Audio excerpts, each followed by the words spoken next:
And we are recording. Okay, what do we plan to talk about today? Travel adventures. Or not.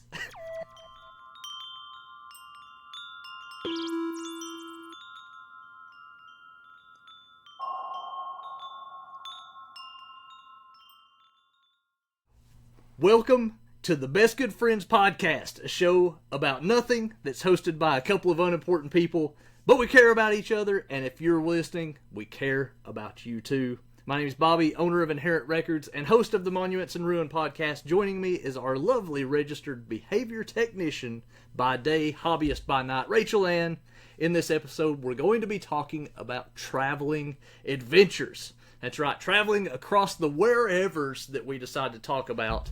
So, kicking us off, I'm going to ask Rachel about her recent adventures. She's been all across the United States, from the West Coast to the East Coast to the North to the South. You name it, she has been there. She's touched the Pacific. She's been to the Atlantic. Maybe. She'll tell us about it. So, where do you want to start in your traveling adventures? I guess we should start out in California. Okay, so this was 2 weeks ago, correct? Yeah, it's at the July 14th I left. Okay, and this is 2023. Yes. The year of our Lord. I flew out at, 6 a.m. on the 14th? Okay. That was fun. I had to be up at 4. Okay. Well, from Ohio. Yeah, Flying from Ohio. So I was up at about 2:45, got to the airport at 4. I saw a real-life 90-day fiancé before my eyes. The real deal, huh? It exists. It's real.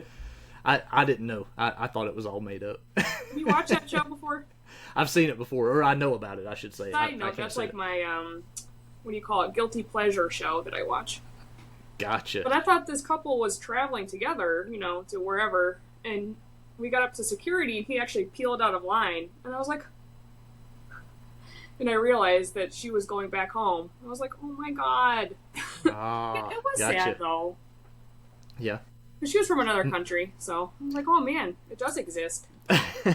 Brandy and I have our guilty pleasure television show is the Nailed It, where they try to make the cakes that are just always horrible. Yeah. They'll present like some kind of a extremely awesome sculpture, and they'll be like, you're going to make this, and somebody that's, not a well-versed chef is like, nailed it, and so it just looks like a big blob of sugar with icing on it. And I feel like that started on Pinterest.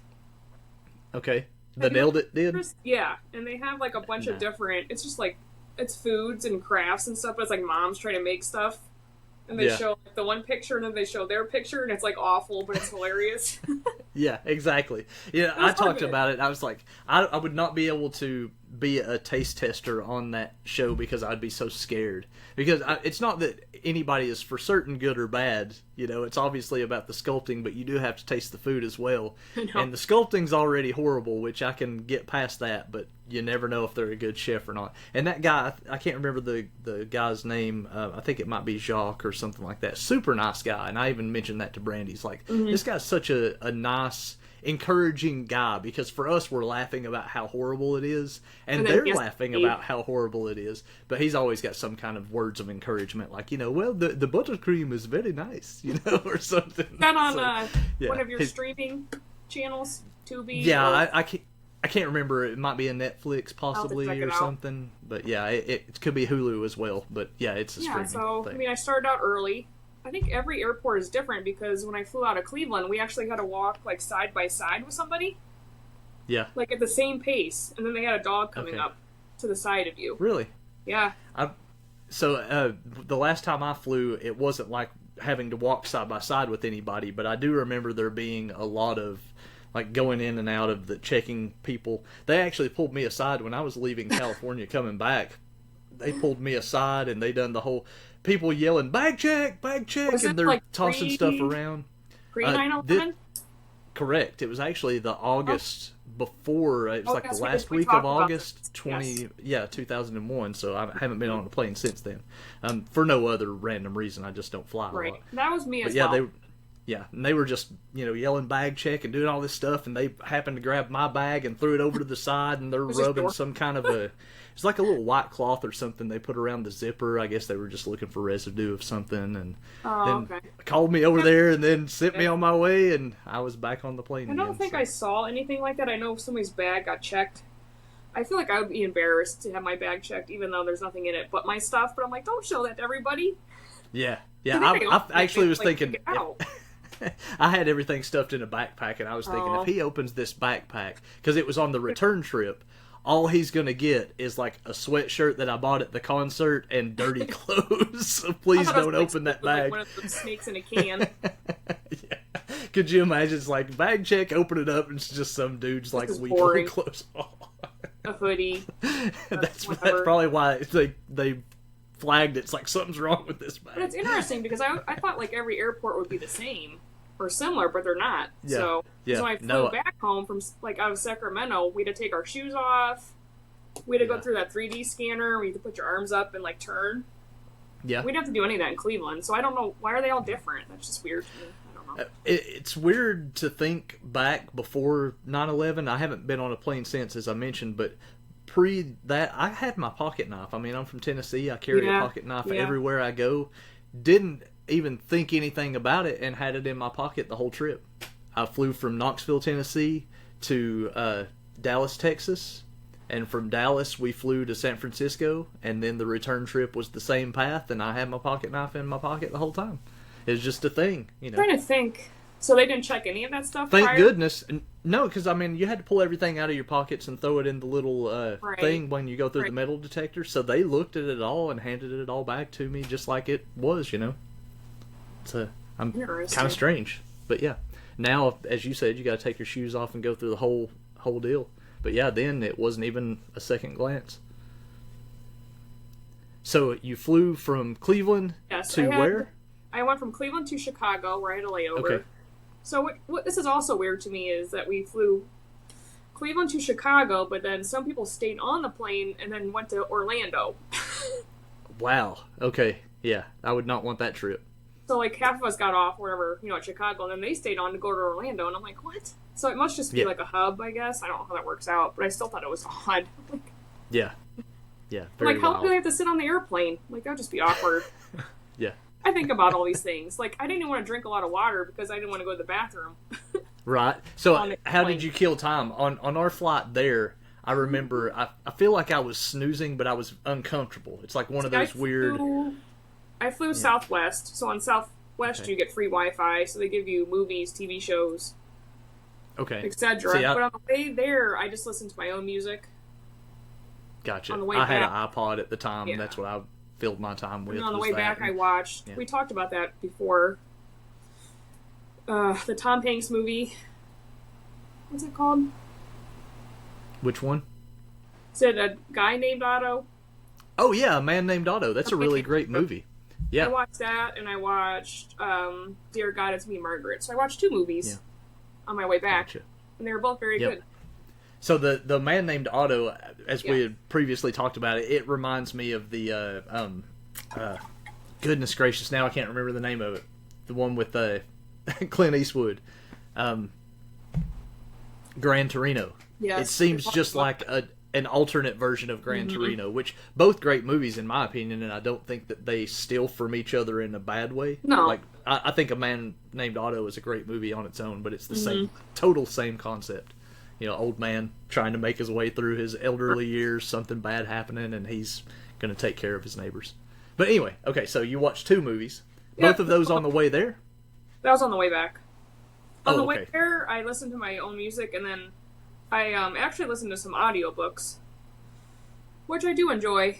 I think I enjoy audiobooks more than reading, like actual... I like to read, but I have a hard time sometimes, like, grasping concepts of books when I read through them. But I feel like when I hear them, I'm like, oh, okay. Gotcha. So I listen to some autobiographies. I think that's one of the things that people enjoy about podcasts is it's almost like an audiobook, but it's more of an interactive thing that's happening, usually with current events in general. But I like audiobooks as well. I don't mind to sit down and read a book at all.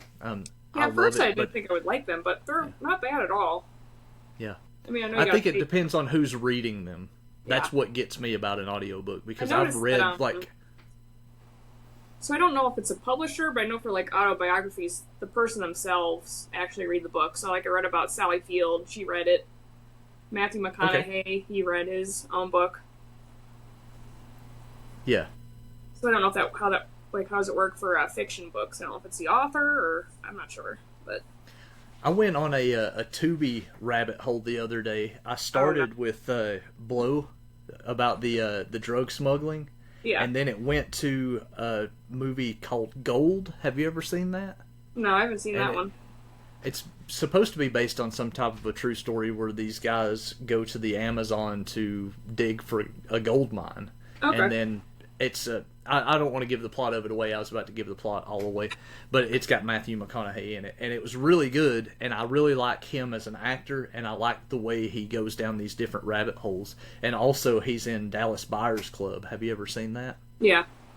Very, very good. Those are great films. Okay, so we're still traveling. Got diverted with the A Man Named Otto. Sorry. It's so easy, though. It's so easy to start talking about movies. Yep, so I got to California. My friend picked me up, Jim, as you know. Yep. Which is funny because it's like real life AOL days, like back to AIM, when you like talk to people online, but you didn't know them. That's how I felt, like going to meet for the first time. So this was the first time that you had ever met him in person. Okay, gotcha. Is there anybody else that you've ever interacted with in the internet and then flew out and met them in person for the first time? Not to this extreme, no. Okay, gotcha. Nope. I don't know of anybody that I've it's pretty went risky, to meet, really. But Scott, he actually came into town and we met and had dinner together. Him and his wife, Krista, which was very nice. That was cool. That's for me. That's probably the only experience I can think of right now. We knew each other on the internet before knowing each other in person. I mean, he's probably the first like bigger one. So that was pretty crazy, probably to some people, but hey. A lot of my best friends are now my hobby friends, so it'd be the same if they were living right by me, I feel like. I met some really good people through my hobbies, and they become my best friends, so. That's, I think, the coolest thing about the internet is being able to connect. Like, there's always a small group of people that might be in your town or around your surrounding area, but the internet's been able to open up these doors where we can connect with people that we probably never would have crossed paths with. The downside is that we might overlook people that are like close by because we're reaching out to far distances. But if they're all in the same hobby circle, I'm pretty certain that you're going to cross paths somewhere anyway on the internet. So it's cool. I think it's just really neat to be able to experience. For me, it started with the MySpace stuff and music. Oh, yes, MySpace. God, the days of when MySpace came around for me, it was the first time that you could. Now, I used to write letters, and there was the pen pal stuff. You mailed in a check, and you got your T-shirt a month or two later, stuff like that. Right, yeah. But MySpace was where you could go, I'm sending an email right now, or what was considered, I guess, an email. Dude, and I'm going to reach out to my favorite bands and talk to them. That is and true. They'll respond. I forgot about that part of it, though. Yeah, it was a place for friends. Platform for bands to have their page. Yeah, the music aspect was 100% what I was about. You had your little player that would go on there, and Facebook originally had that. Yeah. Do you remember when it first kicked off? It had the little music player, but then they ditched it, I guess, for other reasons. But it was you could put your little top 8 or whatever in there, which generally for me was bands instead of people. Well, as soon as you clicked on somebody's page, you could have like music blasting. Yeah, exactly. Remember all the glittery, thanks for the ad. Yes. But yeah, it was a total draw for me because I remember I reached out to, I think it was Graceon might have been the first band, and they're actually from California, ironically, that we're talking about San Francisco. But they were one of the first bands that I reached out to on the internet and bought something because I heard them on MySpace. I was like, oh, this is cool. And then they sent me their demo. And also another band called Circle Takes the Square, which is this really hardcore band from, I think, Athens, Georgia. But anyway, MySpace was super cool to dig into music. Your favorite band had a page on MySpace. Yeah. I remember that now. Yeah, you were almost like, you used that and then you went to their .com. Mm-hmm. Now .coms are almost irrelevant. I mean, they're still there and they still have use. but people go to a social media page to search for their favorite This could be a whole nother topic for the day, social media. Yeah, and in fact, it should be. Let's just put the .com and on there, and we'll revisit this topic for sure. Yeah, because that's interesting. So we're in California meeting Jim. We went to the state fair, the California State Fair. Okay. Mind you, it was like over 100 degrees. I've been up since 3 a.m. Have not slept at all. I'm going back 3 hours. Yeah. You know, my internal clock is back 3 hours now. Yeah. From East Coast to yes. what would that be? Not Central. Is it West Coast? Pacific. Pacific time. Okay, mm-hmm. Yeah. Okay, so you're going back from 3 East hours Coast to Pacific. In 100-degree heat, outside, like wanting to strangle Jim, you know, for making me go to this place. No, it was just like any other fair, I would say. Yeah. Did you have the the waffle cone? Not the waffle cone. The what is the things that they drop in the fryer? Honestly, I didn't want to eat anything because I was so hot. It was like 107. Oh yeah, yeah, yeah. Funnel cake. That's the word I'm looking for. Yeah. You can think of funnel cake. You know, you drop it in the water and it makes it spiral. Yeah, exactly. Put a little powdered sugar on there. Pass it off to somebody. They eat it. They have to get something to drink. Yeah. And then we stayed and we actually saw Fits and the Tantrums perform. I don't know if you're aware of them. Okay, I know the name. Yeah. They were good. Really? Okay, good. Performed the first day of the fair. Cool. Mm-hmm. So, was it seeing a band perform at a fair like that? Was it something that? How'd that feel? I guess is what I'm asking, because I've seen some people perform at fairs and it's kind of awkward. Where have I been to prior? I've only listened to, I think, Luke Bryan and Easton Corbin at a fair, and that was a while ago, and that was actually really good. Okay. And then for Fits and the Tantrums, we were like second row. Oh, cool. So like we were right up there. I mean, it was good. It was fun. Yeah. I mean, it wasn't bad, but... We have a festival in Chattanooga, Riverbend. It's like a week-long thing. It's not like what you're talking about, but it's kind of similar in a way, and it's all based around the bands performing. Right.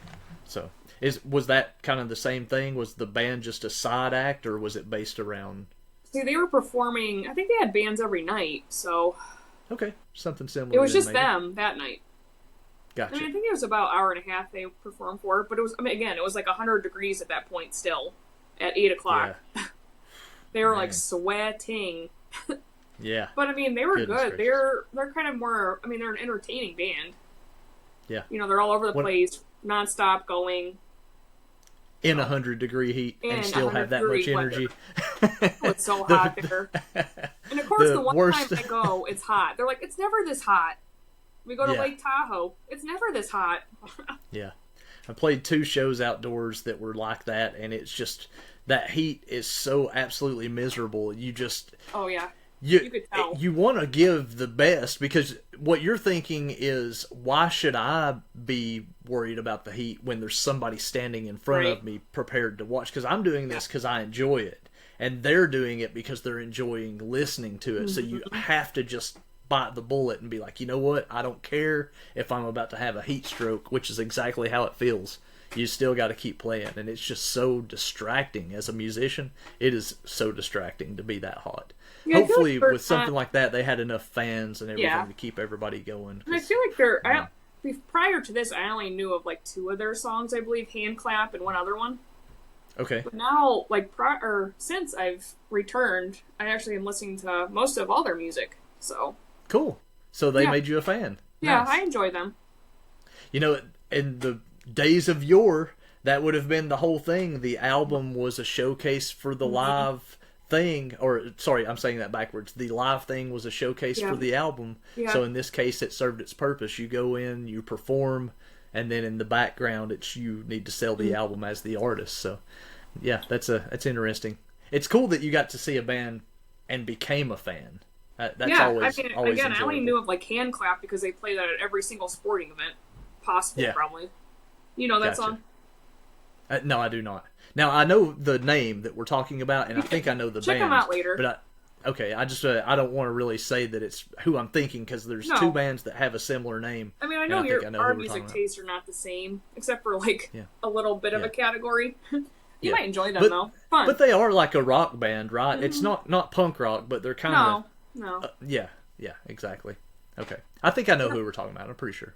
Yeah, you have to check them out later. Let me know how you feel about them. I will. Yep, I'm going to write it down anyway, just in case I forget. So what happens after you get there and you go to the festival? It's 100-degree heat. You're totally miserable. And then Jim's like, hey, let me just cart you all across the city while you're wore out. We went to Lake Tahoe the next day. Jim's so nice, by the way. I know. No, he's a good guy. We're just giving him a hard time. He understands when I'm giving him a hard time on the internet that it's a total he's a really joke. good guy. Yeah, super nice. Yep. So we went to Lake Tahoe. Okay. Which is beautiful. I mean, the water is like sky blue, green. Yeah. You know, like the pretty green, not like the swampy. Yeah. It's unreal. Yeah. And the elevation's actually 6,225 feet. Okay. Lake Tahoe. So, it's crazy. We took a boat. Where did we go? We took a boat from one side to the other, and we went and visited Viking's Home. I don't know if you've heard about Viking's Home before. No clue. You have to look it up. It's a lot to explain. Okay, sure. So we did that. That's what we're here for, though. I know, but there's a lot. Okay, yeah, I'll check it out. We'll have to put some links up for everybody. That way they can investigate, too. Yeah, but again, they said it's never hot at Lake Tahoe. It was like almost 90 degrees. That's because that was the day you chose. I know. Yeah. Let's look up Viking's Home real quick. So HOME, right? Yeah. Is that what you're saying? Okay. Oh, Viking's Home. HOLM. HOLM. Yes. Okay. Because at first I thought you said cove, and then I was like, wait, you just Viking's said home. Okay, gotcha. I feel like we could insert some black metal music right here for like a triumphant Viking home music. What is a home? But Lake Tahoe is really pretty. Really pretty. Gotcha. You never been there? Nope. Nope, not at all. Yeah, it was nice. The traffic was crazy. Like, it was insanely busy there. And they were thinking because everybody was trying to escape the heat of 105 plus degrees that everybody went to Lake Tahoe. Which could be. I mean. Yeah. Go somewhere with some AC. Oh, from Lake Tahoe we went to Reno. Okay. Because we were going to Reno to see Little Big Town. Gotcha. Which awesome. Is the band you were obviously wanting to favorite see band, most of all. Yes. So how did you find out about Little Big Town? How did they become your favorite band? I've heard you talk about them before. What's the origin story for Little Big Town? I've been listening to them forever. I don't really have probably heard them on the radio, and I'm like, oh, I like them. Yeah. They've been I think this year is going to be or next year, I can't remember, is their 25th anniversary as a band. Gotcha. So they've been together for 25 years, which is crazy to think about. Yeah, I've heard the name. Country, obviously not my thing, but I know that you're a big fan of them, so it's interesting. They've been around, as you said, a long time. I've known about them for a long 25 years, yeah. I like country, but I stop at a certain point. I don't like the pop country stuff. So when you're stopping, that answers that pretty much. It's not necessarily a timeline, but when it starts to get into pop country or modern country, I mean, they are modern country, but being around 25 years, they have their footing in a different era. Yeah. I'm trying to think of, like, who else. The Martina McBride. Them. I'm trying to think of. I mean, there's some newer ones. Jackson Dean. He's pretty good. Yeah. I don't know if you know of him. I'm not familiar with him. As far as country goes with me, he's more of like a Chris Stapleton kind of singer. Yeah. I like Chris Stapleton. You might like him. Sturgill Simpson. Yeah, I don't know. I some like of those modern era guys. I like the because thinking to my sports hobby as well, I like the groups or the people that have to come from somewhere and really work hard to get where they're at. Because I know Little Big Town, nobody wanted to sign them. They used to drive around in a minivan to just perform at places. Yeah, like whoever would let them perform. Yeah, and I kind of like the underdog story. Yeah. Yeah. And now look at them. Like, nobody wanted to sign them to a record deal, which, like, what? Yeah, I feel like that happens more often than people realize, that there's somebody that's out there super talented and struggling to get heard, but they are kind of glossed over. Just the fact that, they never typical... gave up. Yeah. Yeah. Yep. So a lot of the times the endurance is the only way it pays off. I mean, I'm not an authority to say, what works and what doesn't work, but a lot of the times just the longevity of continuing to show your name and to get out there playing. Somebody might not know who you are the first time, and they may walk right past you, but they keep seeing the name, and they eventually want to investigate. Because they're more of like a And of course the music has to speak for itself too, if the music's not worth lyrics, it. then... Yeah. They're more of like a harmony group, and I know they grew up like singing in their families, like at harmonies. Okay. So they're a harmony group too. But none of them are family though, right? They're four. No, two are married. Married, but not okay. I got you. But not no. Yeah, not siblings. Hopefully That's what not. I was asking. Yeah. No, well, I mean, where are they from? They're all from different. Well, they are from Alabama. I didn't say that. She did. Just kidding. Roll Tide. She's a Yankee. Not. We'll have to forgive her. I got to, because that's what every time somebody posts about Alabama, like the sports team, that's what they say. Something about a cousin. I'm like, okay, grow up. But a funny story about the concert, it was in like a casino. Yeah. So the venue was small. Well, they have, more about this than me, the sound panel. I mean, what do you call that? Where the people stand to play with like the band or... No, a person. Okay, like just... the stage, and they're over here like with the panels. Yeah, well, gotcha. They have these panels set up, the soundboards, and these two people, you could tell they're like really rich and like walk in, and lo and behold, their seats are right behind this panel. Yeah. Oh. They cause they cause a whole ordeal. Yeah. They can't see. I'd be ticked too. But it was just funny to watch this, like, in front of your eyes. Like the whole somebody else's misery is causing you happiness. Like, telling her husband and like all this stuff. Well, lo and behold, like 5 minutes or 10 minutes later, they get seats like farther down. And what's even better is after the opening act is done, all the panels are gone. Oh, okay. So they went through all the mess, and then I got you. So I guess the people that like work the venue have no idea. Like the soundboards are just for the opening act.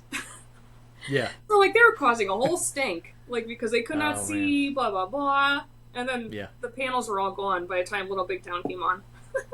A lot of the times, thankfully, another key thing for the internet that's nice when you get tickets now online. If you're looking at the venue, you can kind of choose your angles. I don't think it did. And man, there's been multiple times where you're kind of like, I really kind of want that seat because it's closer, but I'll choose something a little further back because of that angle. And when you get there, you just kind of look at everything. You're like, oh, I'm so glad we didn't take those seats up front. I'm trying to think, but I think now, like when you look at sports tickets, like I know on StubHub for sure they tell you like if it's restricted or unrestricted view.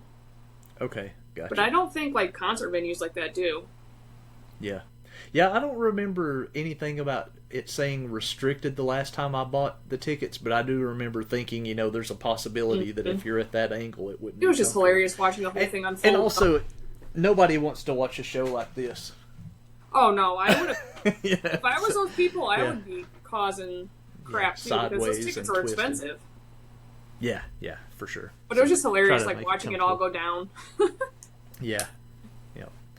You were just happy they were in misery. Yeah. They were just hilarious. I was getting mad too because they had like the section signs, whatever. I don't know if they were like A, B, C, but they were like on big, like, stand-ups. So it was blocking like the whole stage. Like, was this your first time seeing Little Big Town? No, I've seen them about 5 times. Oh, okay. Gotcha. But they had like these big panels, like stand-ups, sitting like where people could not see, and it took them forever to move them. I'm like, I want to look at section C the whole night. I don't know. These people are acting like it was their first concert they worked at. Gotcha. It was funny. It could have been. You never know. Really concert, hey, Little Big Town, get your road crew together. I think it only held like 3,000 or so. Okay. So it was really good, like sound-wise and stuff. Yeah. I would much rather do the smaller, Yeah, it was that really type like of venue than the big, large, yeah, because I've seen festival them. style. I've seen them in an arena, and then I've seen them like in an outdoor pavilion, which was just not enjoyable. Outdoor shows, I mean, they are more popular now because they can get all these bands together and charge higher That's ticket like prices. But outdoor venues are not my favorite at all. That's like our major venue here, Blossom Music Center. It's just like a huge outdoor amphitheater. Yeah. But for like country concerts and stuff, I'm like, I'm not going. You can't pay me to go because all the parking is like in grass.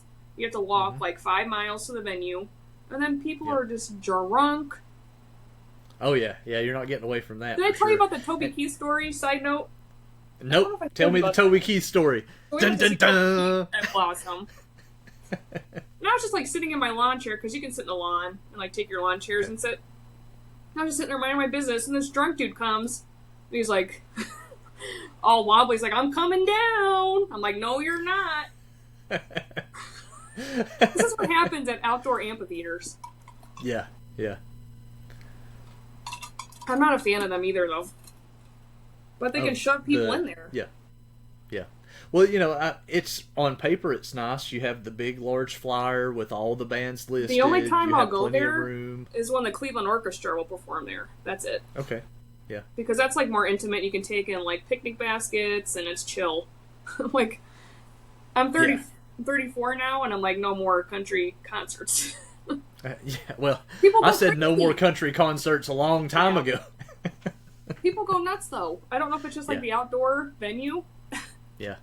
Well, speaking of country concerts, the last country concert that I was at, the drunk person's just leaning over like, blah, blah, blah. I was like, you've been to a country concert? We're not going to talk about country concerts without me talking about seeing Merle Haggard. Oh. The ultimate in country concert. But yeah. So yeah, drunk guy that just, and I get it, he's having a good time. That's what music does to people. It makes you have a good time. But he is having the type of good time where you just can't be stable, and leaning into the people in front of him, leaning into the people behind him. Yeah, it was just he was in a bad spot, and he thought he was just living it up, but what he was really doing was just ruining everybody's good time around him. And I get it. Once again, I'm in his shoes for the idea of he probably is Merle's biggest fan. Right. He just had a couple of shots. He's ready to get down. But see, my thing, you do have to be aware of your surroundings as well, because there was women and children around. I guess like other people can hold their liquor better than me, but my thing is like I want to enjoy the concert that I pay for. Yeah. And actually remember it, because I've had experiences where I don't remember concerts, and that's not fun. Blacked out. Just like don't remember anything. Oh my gosh, I would love to see you in a blackout drunk country settings, like Merle Haggard. Well, my parents. I think I told you about that when you would probably be like, big little town. Big little town. Like, you're out. You're out. It's my favorite city, big little city. Because my parents always tell me when they lived in Lima, Ohio, which is western Ohio, they had a condo, and they had like this big party for Willie Nelson, because he was performing at the fairgrounds, which they could just walk to. Okay. From their condo. And they had, I'm like, I don't want to know what happened at this thing. They just had a big party, I know, and it was Willie Nelson, so. And my grandpa went. I'm like, ugh. Yeah. So you got hammered with Grandpa. That's what happened. Not me. They did probably, but I'm like, I don't want to. It's just fun, though, to think of those things. I'm like, did you have to pay? My dad's like, I think I just walked in. I'm like, what? Yeah. Yep. For sure. I mean, it could be true, though. Yeah. So I think that farmers, I don't know what they call it now. Farm aid? It might have been that, yeah. Gotcha. Mm-hmm. So did I misunderstand, or did you say that you have been to concerts where you couldn't remember? I have been, yes. Okay, that's the one I want to talk about. Which is the one that you went to that you remember getting in, but don't remember getting out? A little big town one. Ah, so you haven't seen them 5 times. You've seen them 4 and possibly 4 and a wash. That's because you're with Miranda Lambert. Oh, she's the one that got you hammered? I don't like her. She's fine. I shouldn't say I don't like her, because that's not nice. She's not my favorite. You drank through her to get to... I think actually before the concert even started, I was. Oh, okay. Gotcha. I was mad at a significant other before. Gotcha. Took it out on Miranda. Never again. Poor Miranda. Never again, because then I'm like, I'm not going to do that again. I watched my favorite band. Maybe I didn't watch them. Maybe I didn't. Nice. I regret it. Never again. So now I'm like, I'm not drinking anything. I'm not a heavy drinker at all, though. So. Gotcha. Yeah, I'll drink like one, maybe if I go to the Guardians game or a football game, but that's it. Yeah. Is that like the $14 tall boy? Is that what we're talking about? They're like 16. Man. Yeah, and I just can't. That's for like Miller Lite, Coors Light, Bud Light, those ones. Yeah, the typical. Yeah. Mm-hmm. The hit list and a tall boy. If you go like on Friday nights, you can get $2 beer. There you go. So the cans. I don't know what the size is. The smaller cans of like Bud Light and Miller Lite, I think. $2, and then people go nuts. Yeah.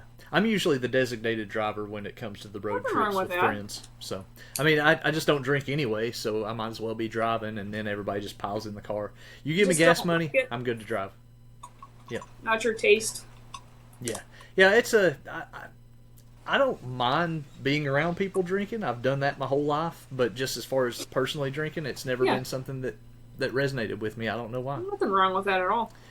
And, you know, I'm sure you've been in this situation. I'm sure everybody that's listening's been in a situation where it's like, come on, man, have a beer. And it's like, the hardest thing to do a lot of the times is to just say no.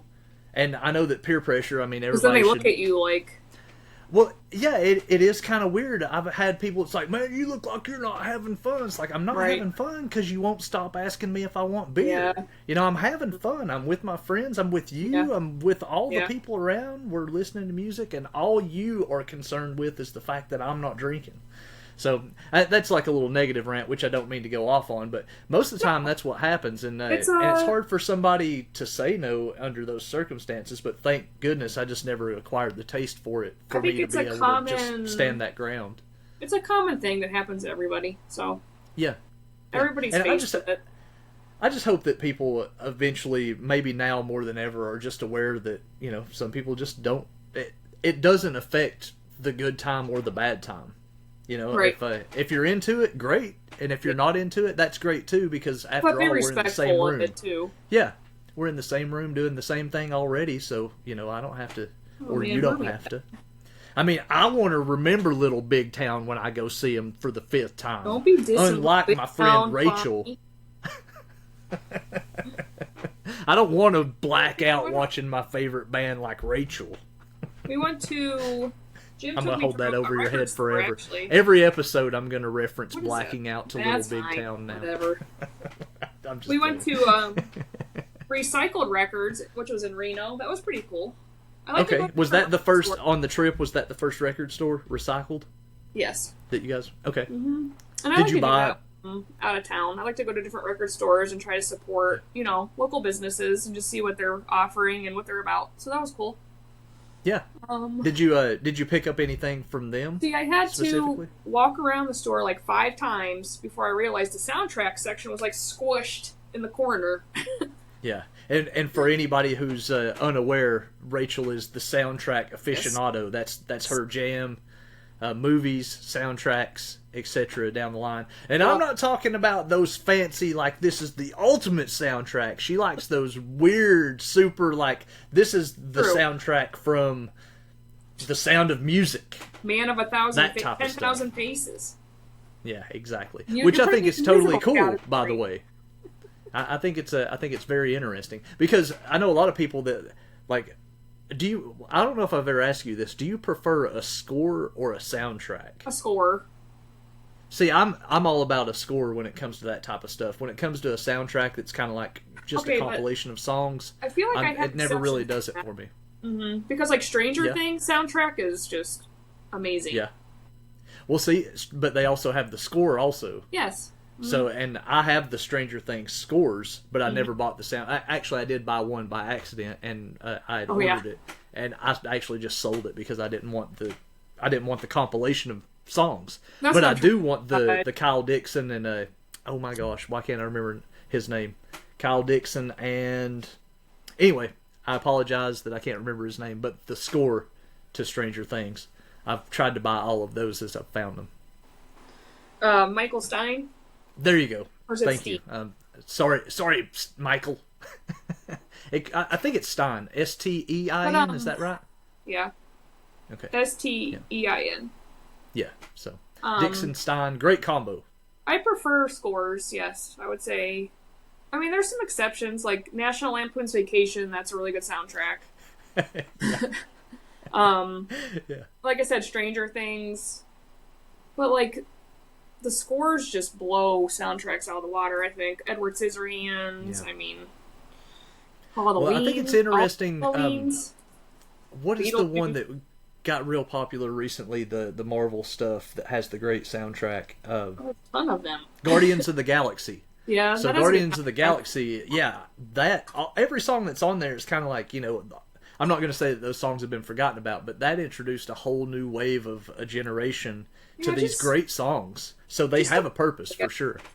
Like Notting Hill, that's a great soundtrack. It's a love story, so you probably don't know about it. I know the name, but I don't know what's on That's there. a great soundtrack. Yeah. And it just depends. I like both, but I prefer scores, like I said. Yeah. You know. I would definitely take a score over a soundtrack any day if I had the option to choose. And then, like, venturing into my record journey of visiting stores, I've noticed that, like, soundtracks are always, like, squished somewhere. Yeah. So, like, in recycled records, I mean, they had a nice section, but they had, like, all the rock, whatever, like, in the flip crates, and then, like, the soundtracks were, like, squished in these shelves. So, like, I literally had to, like, pull them out to read, like, what they were. Which is fine, I get it. I know a lot of record stores are like that, which is fine. They don't focus as much on soundtracks. Yeah, where that would be kind of you got to dig it out, kind of really seek them out because they're not the main agenda for I'd say the typical buyer. I'm that way with the strange music, so I like to, if I can find that section of just weird things. I like that section too, though, and I like when they label it like unusual, or I think some do say like strange. yeah, and it might be that it's a test record, or it might be some kind of strange sounds, or even ambient music sometimes gets put in the weird section. I think of like what the one labeled it stuff. as, and I was cracking up at the label of it. It might have said like unusual sounds or something. Yeah. To that effect, but I'm like, ooh. Yeah, that's neat. I dig into that stuff because I've found so many interesting things with digging through that, and sometimes it's even that people didn't know what it was, so they put it in there, and you find like an obscure jazz record or something. I feel like that's a whole nother podcast right there, because that could be Explosions in the Sky, that could be Mono. Oh yeah, for sure. And just because the owner or the proprietor or maybe somebody picked it up from one section, put it in another by accident, I don't know. But yeah, they all the strange music sections always pique my interest. Because I like Explosions in the Sky, but people are like, man, that sounds like, it is unusual. Well, it fits your theme though too, because it's very cinematic in nature. As far as the things that you listen to, then they have that really. When I listen to bands like Explosions in the Sky or a Mono or something like that, I kind of feel like I'm hearing. Sorry, let me rephrase that. As I'm hearing it, I feel like there's a visual going on in my head of something. It really does bring to mind a story. Yeah, we need to talk whether about it's said or not. For sure. Let's put that on the list here. So we went to Circus, which you know about. Circus. That was a childhood adventure. What my parents and grandparents took me to Circus, me and my brother, when we were very, very young. And I just remember all the quarters that they had saved. I don't know how long they saved all these quarters, but I remember them having this big bunch of quarters. And it's like, okay, we're going to the arcade. And that's about all I can remember of it, to be honest. But it was fun. Right. So, did you hit the arcade? Is that what it was about, or did you kind of do more of that? Okay, gotcha. We ate in there as well, because they have a bunch of like little shopping stores. I don't know what's going on. Restaurants. Okay. Yeah. Yep. Cool. I think you have to do it on a card now, though, so you have to like load up your card. Oh, see, I know it's probably just nostalgia. It's probably just the nostalgia of having done it, but there's something about having a handful of quarters and having to like put them on the side of the video game to basically say I'm next, or to drop the quarter in there and you hear the whole ka-ching of the quarter falling in the game, and then you get to play, and the physical value of knowing that this is going towards that, and when you die immediately, you're like, I just lost 25 cents. Yeah, they don't. You load it up on a card. You don't even get tickets or anything. Man, that just seems like. Do you remember tokens when they used to just give you tokens? Yeah. So it was our local place. Pocket, Junko jeans. Yeah. I remember it was. I think if you gave them $1, you would get 5 tokens at our local place. It was called Aladdin's Castle. I believe it was 5 tokens. But so you got, instead of playing for 25 cents, you got 5 plays, so 20 cents a play. And, we had fun and stuff. Yeah, I mean, I just had coins in one pocket, tickets in the other. Yeah, I remember all the tickets. So when it comes to those type of games, were you always trying to get tickets for the games, or were you more of a Pac-Man style video game person? I did. What did I do? I like all of the games. I mean,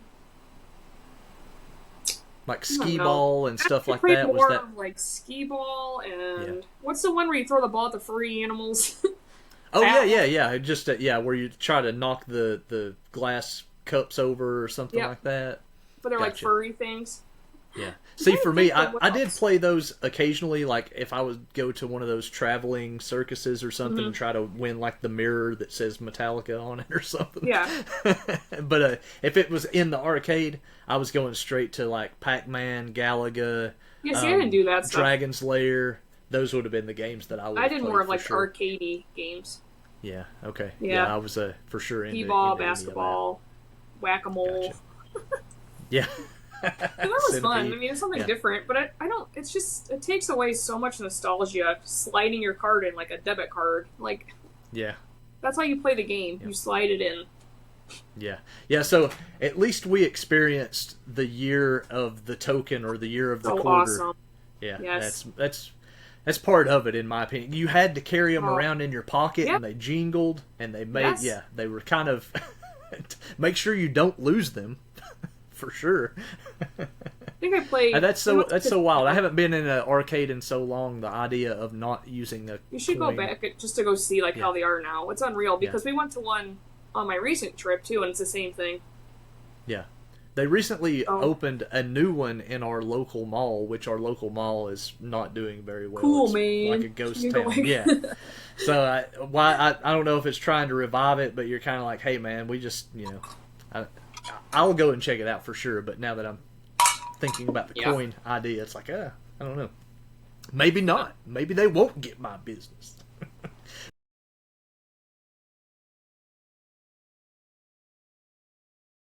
Alright, looks like we had a technical glitch that is going to stop this show in its tracks right this very minute. Thank you for tuning in this far. I hope you've enjoyed it. Again, my name's Bobby, and this is Rachel. We'll be back. This is the Best Good Friends podcast, and we'll continue our travel adventures on the next episode. Talk to you then. See ya.